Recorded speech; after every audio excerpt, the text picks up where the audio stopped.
जैको की जिंदगी आखिर आगे चलकर कैसी रही? बहुत से लोग इस बात को लेकर उत्सुक रहते हैं, लेकिन इसका जवाब एक छोटी सी फिल्म के एंड क्रेडिट सीन में छिपा हुआ था, जिस पर शायद ही किसी ने ध्यान दिया हो। कहानी शुरू होती है सर्दियों के एक ऐसे दिन से जब अभी तक बर्फबारी शुरू नहीं हुई थी। जियान और उसकी बहन जैको हमेशा की तरह एक दूसरे के पीछे भागते हुए मस्ती कर रहे थे। तभी अचानक जैको की टक्कर एक लड़के से हो जाती है, जिसका नाम था शिगेओ। संयोग की बात यह थी कि दोनों के हाथों में मंगा की ड्राइंग शीट्स थी। टक्कर के कारण सारे पन्ने जमीन पर बिखर गए। दोनों मिलकर उन्हें उठाने लगे और तभी उन्हें पता चला कि दोनों को मंगा बनाना बेहद पसंद है। यही समान शौक धीरे धीरे उन्हें करीब ले आया और दोनों अच्छे दोस्त बन गए। यहाँ तक कि उन्होंने साथ मिलकर मंगा बनाने का वादा भी किया और एक दूसरे के संपर्क की जानकारी भी साझा कर ली। उसी शाम जैको जल्दी जल्दी खाना खत्म करके सीधे अपने कमरे में चली गई। उसने अपना पसंदीदा टीवी कार्यक्रम तक नहीं देखा। उसकी यह अजीब हरकत जियान की नजरों से बच नहीं पाई। जब जियान उसकी चिंता करते हुए कमरे में पहुंचा, तो जैको ने जल्दी से अपनी मंगा छिपा ली, लेकिन शिगेओ द्वारा छोड़ी गई पर्ची जियान की नजरों में आ गई। उसमें एक लड़के का नाम और उसका पता लिखा था। नतीजा यह हुआ कि नाराज जैको ने जियान को कमरे से बाहर निकाल दिया। अगले दिन जियान नोबिता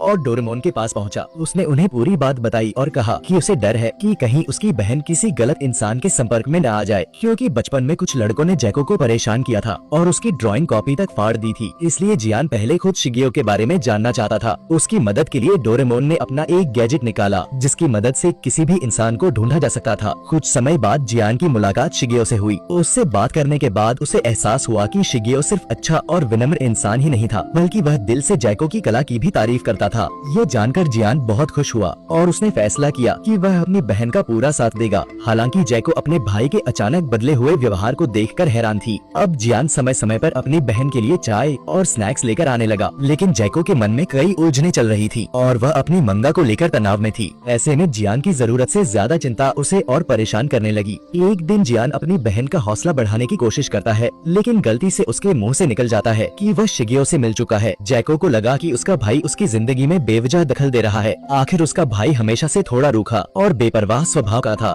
इसके बाद गुस्से में आकर उसने जियान को एक बार फिर कमरे से बाहर निकाल दिया। जियान अपनी बहन का तनाव कम करने के लिए डोरेमोन से मदद लेता है और उसे प्राचीन मिस्र तक ले जाता है, क्योंकि जैको ने एक बार मिस्र की महिला फराओ की प्रेम कहानी पढ़ी थी और उसकी मंगा भी उसी तरह की थी। जियान चाहता था कि वहाँ की तस्वीरें देखकर उसे नई प्रेरणा मिले। इसी बीच जैको शिगेओ से मिलती है और उसे बताती है कि पिछले कुछ दिनों से वह कुछ भी नहीं बना पा रही है। शिगेओ उसकी सारी बातें ध्यान से सुनता है और उसका हौसला बढ़ाने के लिए उसे अपनी एक पेन गिफ्ट करता है और कहता है कि उसे खुद पर विश्वास रखना चाहिए। जैको खुश तो थी, लेकिन उसे अपने ऊपर भरोसा नहीं था। उसे लगता था कि वह कोई खास लड़की नहीं है। बाद में जियान और बाकी लोग एक योजना बनाते हैं ताकि जैको और शिगेओ को करीब लाया जा सके, लेकिन डोरेमोन के गैजेट की वजह से जैको के दिल की बातें सबके सामने आ जाती हैं। शर्म और गुस्से से उसका चेहरा लाल हो जाता है और वह रोते हुए वहाँ से भाग जाती है। उस समय जियान को एहसास होता है कि उसने बहुत बड़ी गलती कर दी। रात होने के बाद जब जियान उसे ढूंढता है, तो वह पहाड़ी के पास अकेली बैठी थी। उसकी मंगा की शीट्स ठंडी हवा में उड़ रही थी। जियान उसके पास आकर सिर्फ इतना कहता है, तुम मुझसे नफरत कर सकती हो, लेकिन अपने मंगा बनाने के सपने को मत छोड़ना। मैं तुम्हारी सारी खोई हुई शीट्स वापस लाकर दूंगा। फिर सर्दियों की पहली बर्फबारी शुरू हो जाती है। जियान घंटों बर्फ में उन पन्नों को ढूंढता रहता है। उसके हाथ छिल जाते हैं, कपड़े गंदे हो जाते हैं, लेकिन वह एक शब्द तक नहीं कहता।